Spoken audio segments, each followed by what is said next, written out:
जनाबे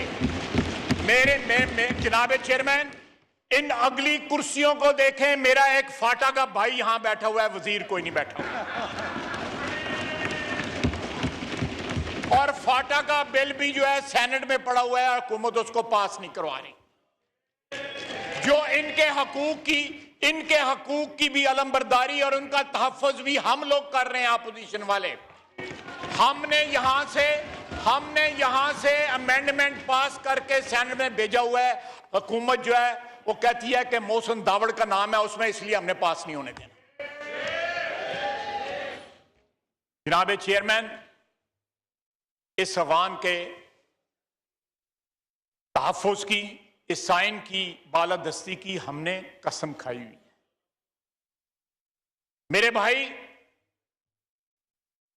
जनाब मेंगल साहब की तकरीर में सुन रहा था तो मुझे याद आया कि मशरकी पाकिस्तान के असेंबली के मेंबरान भी यही कहते थे जो आज मेरा भाई मेंगल कह रहा है, डॉक्टर मेंगल कह रहा है। वक्त हाथ से निकल जाता है तो फिर हम किसी सकूत के जो है उसकी जस्टिफिकेशनें पेश करते रहते हैं। ये बात सही है, ये रेकोडेक हो गया, संदक हो गया, सुई हो गया, गवादर हो गया, ये हमारे बलोची भाइयों की मलकियत है। सबसे पहले उनका राइट ऑफ प्रीएम्पशन है उसके ऊपर, उनका शुफा बनता है उसके ऊपर, उसके बाद वफाक का और बाकी पाकिस्तान का बनता है। ये कैसा इंसाफ है कि डेरा बुगटी में गैस नहीं है और मेरे घर में गैस जो है सियालकोट में जल रही है। मैं गीजर इस्तेमाल कर रहा हूं उसी गैस के ऊपर। इस वक्त जो है लड़ाइयों का नहीं है, जो बाकी बचा कुचा पाकिस्तान जो है उसको मुत्तहिद रखें। इस मुल्क के वसाइल के ऊपर सबका हक है। अगर मरी के ऊपर, बिल्कुल सही उन्होंने कहा कि मरी के ऊपर सारा पाकिस्तान बिल्कुल सही है कि मातम कर रहा है, वहां पे जो कुछ हुआ बिल्कुल सही है, करना भी चाहिए।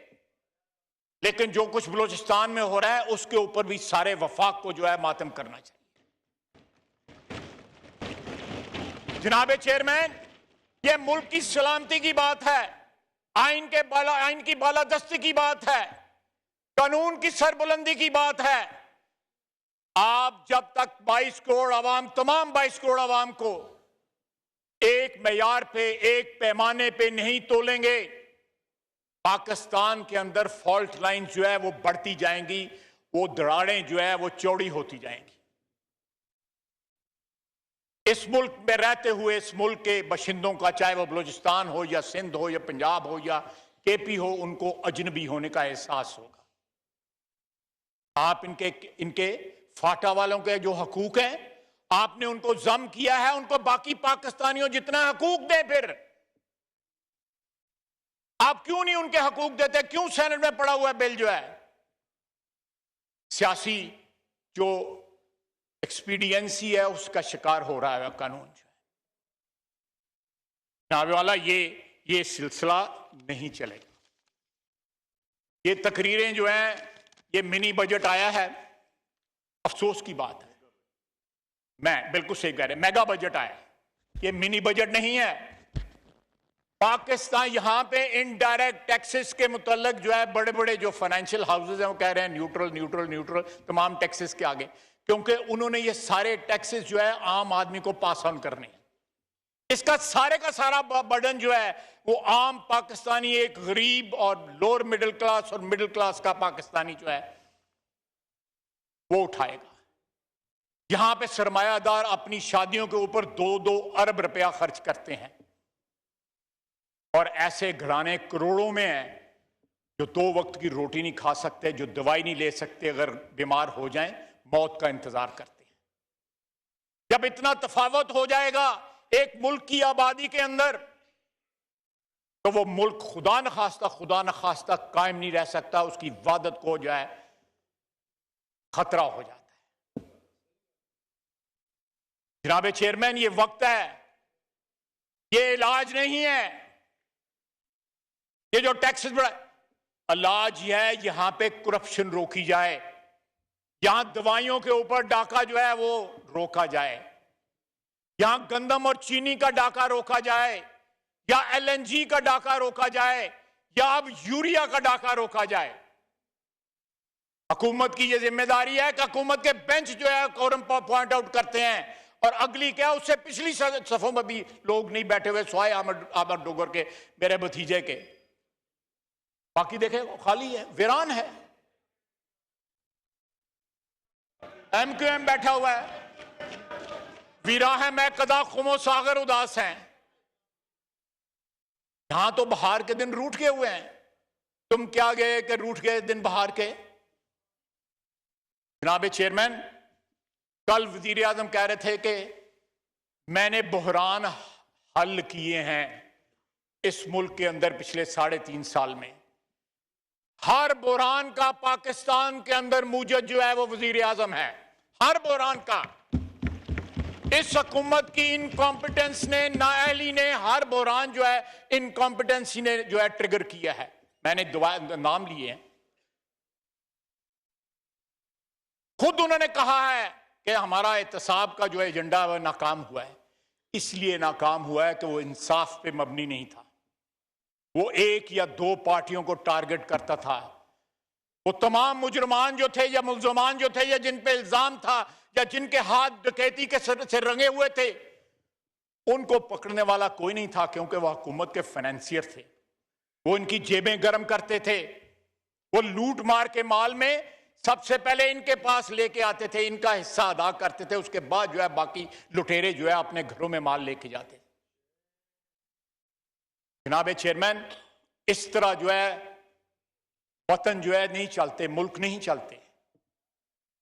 इस मुल्क ने अगर मैंडेट दिया, जैसे भी मैंडेट दिया 2018 में, अगर आपको एक जाली मैंडेट के जरिए अगर बरसरे इक़्तिदार लाया भी गया था, तो फिर भी आप पे जिम्मेदारी बनती थी। जब उस कुर्सी पे आज आप मुतमक्कन हो गए थे, तो आप पे ये बनता था कि आप जो इस मुल्क का कर्जा जो है, मैं कर्जे पैसे वाले कर्जे की बात नहीं कर रहा, जो उन्होंने उस पर एहसान किया, जिन्होंने भी एहसान किया, आज वो इनका बोझ नहीं उठा सकते। आप भी गवाह हैं जनाब चेयरमैन, आपकी कुर्सी जो गवाह है, स्पीकर साहब गवाह है, ये ऐवान गवाह है कि इनको किसके फोन जाते हैं जब आपको वोटों की जरूरत पड़ती है।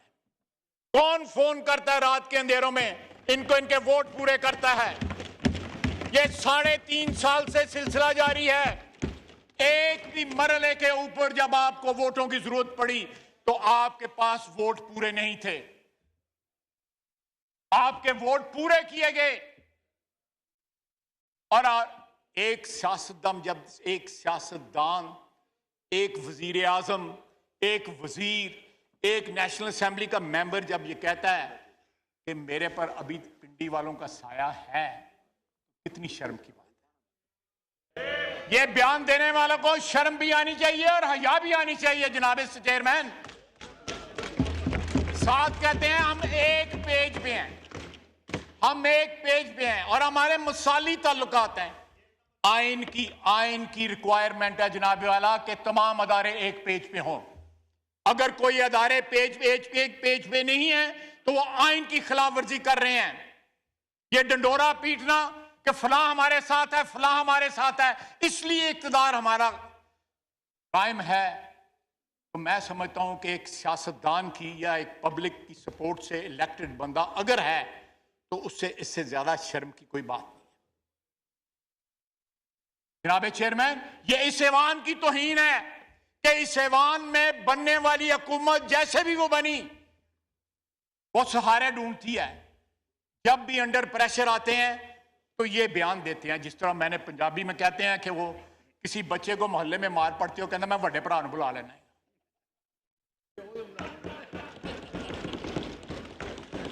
तो जनाब चेयरमैन, कितनी बार बड़े भाई को बुलाएंगे और बड़ा भाई भी तंग आ जाएगा कि रोजाना छोटा भरा कुट खा के आंदा है।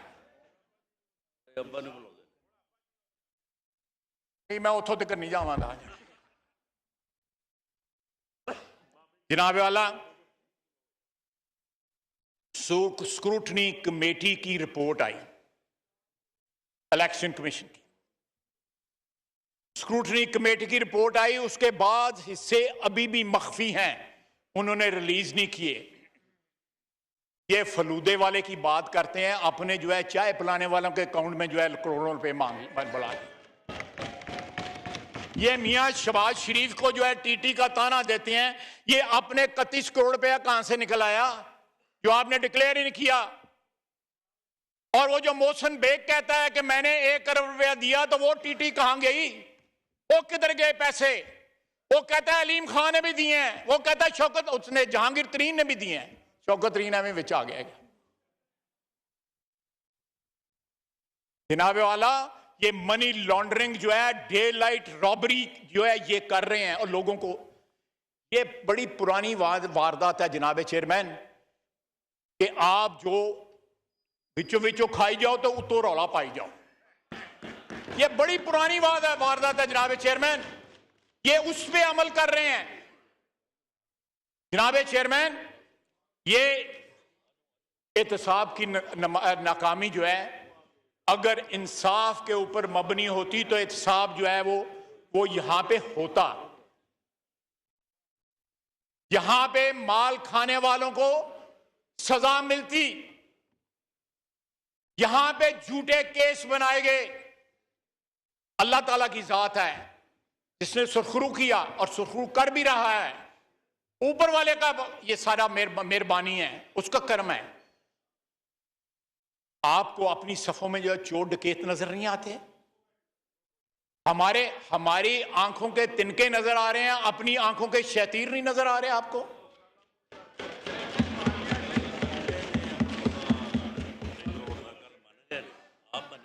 राणा साहब कहते हैं कि कल वज़ीर आज़म साहब जो है रिंग रोड का फ्रॉड मान गए हैं, किसी को पकड़े, लोगों को बाहर, कौन? हम ईसीएल पे हैं, ये सारे ईसीएल पे हैं, अगली लाइन सारी ईसीएल थी।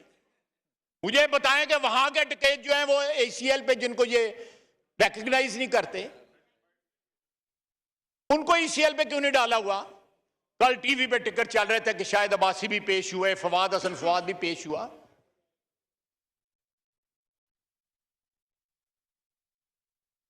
जनाब आला, ये सिलसिले इस तरह नहीं चलेंगे कि पाकिस्तान की आवाम जो है महंगाई के साथ बिलबला, मैं दो तीन मिनट, महंगाई के साथ जो है वो बिलबला उठे।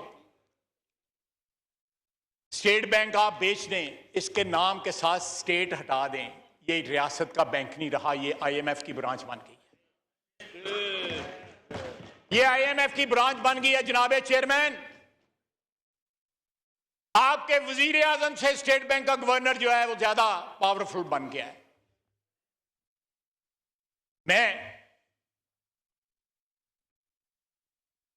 आपने एक्सपोर्ट की यहां बात हो रही थी, मेरा शहर एक्सपोर्टरों का शहर है, ढाई बिलियन डॉलर से ज्यादा हम एक्सपोर्ट करते हैं। 180 दिन का उधार हम अपने कस्टमर्स को देते थे अब्रॉड, आपने उसको 120 पे कर दिया। इससे एक्सपोर्ट कम होगी या ज्यादा होगी? इससे एक्सपोर्ट कम होगी, लोगों के ऑर्डर कैंसिल होंगे, किसी और जगह जो है सारे ऑर्डर चले जाएंगे। ये एक बड़ा बुनियादी बात है जो आपने हिट किया है अपनी एक्सपोर्ट्स को। आपने एलसी का मार्जिन बढ़ा दिया। आपकी इंपोर्ट बढ़ रही थी, लेकिन अगर एलसी जो है वो इंपोर्ट जो है वो एक्सपोर्ट रिलेटेड है, उसका तो मार्जिन ना लें। अगर मैं गलत कह रहा हूं तो यहां पे अगर कोई होता तो मेरी तस्दीक कर देता, लेकिन यहां पे तस्दीक करने वाला भी कोई नहीं है। जनाब वाला, मुझे याद आता है एक काबीना की मीटिंग थी 97-98 में। शेख रशीद साहब जो थे हमारे वजीर होते थे, मियां नवाज शरीफ के बड़े चहेते थे, बड़ी कुर्बत थी। यहां पे उस कोने में एक तस्वीर भी है, सोशल मीडिया पे बड़ी चली हुई है। मियां शेख रशीद साहब मियां साहब का मुंह चूम रहे हैं, बड़ी मशहूर तस्वीर है। वहां पे शायद अब्बासी साहब को याद होगा, बिजली के बिल बढ़ाने की बात हुई, प्रपोजल आया ministry of water and power से कि जी बिजली का जो है टैरिफ बढ़ाया जाए। शेख रशीद साहब का आज भी जुमला मुझे याद है, सियासी तौर पर बड़े काया हैं, वो एक्सपीरियंस्ड पॉलिटिकल वर्कर हैं, इसमें कोई शक नहीं है। उन्होंने कहा कि ये बिल जिस घर में जाएगा वो अगली दफा PMLN को वोट नहीं देगा। ऐसा नहीं गल हुई सी ना, उन्होंने कहा अगली दफा वोट नहीं देगा। ये शेख रशीद साहब के अल्फाज हैं। इसी तरह जब गैस के फिर उन्होंने यही कहा, आज जब बिजली के बिल बढ़ते हैं, गैस के बिल बढ़ते हैं, टैक्स बढ़ते हैं, तो मुझे वो शेख रशीद साहब याद आते हैं जो मियां नवाज शरीफ की खैर खाई में उनको अच्छी बातें बताया करते थे। पता नहीं अब कैसी बातें बताते हैं उनको। Wind up please. ये इस मैं मिनिस्टर रहा हूं वाटर एंड पावर का, रिन्यूएबल्स के ऊपर हमारा यहां पे सोलर पैनल के ऊपर भी इन्होंने टैक्स लगा दिया। यानी कि अगर कोई डाइवर्जन हो रही है पावर प्रोडक्शन की कहीं पे, अगर आप पे बोझ कम हो रहा है, आपका जो है रिवर्स मीटरिंग हो रही है, आपने उसके ऊपर भी कदगन लगा दी। जनाब वाला, ये अगर शफाफियत अपने कामों में रखना चाहते हैं, कोई डकैती, चोरी, मनी लॉन्ड्रिंग जो है, रिश्वत का पैसा इनके पास नहीं है, इन हुक्मरानों के पास, तो ये खुद दरख्वास्त करें कि स्क्रूटनी कमेटी सारी रिपोर्ट जो है इस पार्लियामेंट में जो है पेश की जाए। फॉरेन फंडिंग की पार्लियामेंट में जो है पेश की जाए, फॉरेन फंडिंग की पेश की जाए, और जो कंसीलमेंट इन्होंने की है 31 करोड़ रुपए की, जो डिक्लेयर नहीं किए, जो टी बॉयज के और नौकरों के, मुलाजमों के अकाउंटों में जो पैसे मंगवाए हैं, उनका भी हिसाब दें। थैंक यू जी। हम हिसाब देने को तैयार हैं और दे रहे हैं। पिछले 4 साल से एक एक पैसे का हिसाब दे रहे हैं, जेल में बैठ के हिसाब दिए हैं, ये भी तो हिसाब दें। ये देखें, मैं आखिरी बात करने लगा हूं, हुक्मरानों की, आप भी मुझसे मेरे साथ इत्तेफाक करेंगे। मैं आपके वालिद साहब के साथ जो है मेंबर रहा हूं, अल्लाह ताला उनको गरीब के रहमत करे, बड़े दबंग शख्स थे, बड़े स्ट्रेट फॉरवर्ड बात करने वाले थे। जब हुक्मरानों के आगे जो है वो तालियां मारने वाले और मांगे मारने वाले जड़े ना बंदे इकट्ठे हो जाना, खुशामदियों का टोला इकट्ठा हो जाए, अनइलेक्टेड लोग आ जाएं, तो फिर जो है जनाबे चेयरमैन, तो फिर उन हुक्मरानों का जो है आखिरी वक्त आने वाला होता है उनके इक्तदार का। उनके इक्तदार के ऊपर सूरज गरूब होने वाला होता है। जब तक आप अपने मेंबरान को, इलेक्टेड मेंबरान को, इस हाउस को, इस ऐवान को जो है वक़्त नहीं देंगे, इसकी कदर नहीं करेंगे, आपकी इक्तदार जो है कभी नहीं तवालत पकड़ेगी। आपका इक्तदार जो है मुंह के भर गिरेगा, और लंबी देर नहीं है, खतरे की घंटियां बढ़ जाएं। आज भी अगर कल आपने वोटिंग करानी है, मैं इस वक्त इस ऐवान में खड़ा होकर कहता हूं, आज भी इस वक्त भी फोन जा रहे हैं आपके मेंबरान को कि आएं और वोट दें बजट के लिए। जब ये जरूरत पड़ जाए कि तानू घरों वड्डा भरा बुलाना पै जाए, तो फिर माफी मांग के घर टुट जाओ। बहुत बहुत शुक्रिया। थैंक यू जी। जी जनाब मोहतरम सलाउद्दीन साहब जी। कौमी असम्बली का इजलास इस वक्त जारी है। मुस्लिम लीग नून के रहनुमा ख्वाजा आसिफ इजहार ख्याल कर रहे थे। उनकी जानिब से कहा गया कि ये वक्त लड़ाइयों का नहीं, बचे खुचे पाकिस्तान को बचाने के लिए मुत्तहिद होना पड़ेगा। जब तक 22 करोड़ अफराद को एक मयार पर नहीं तोलेंगे, तब तक दरारें मजीद मजबूत होती चलेंगी।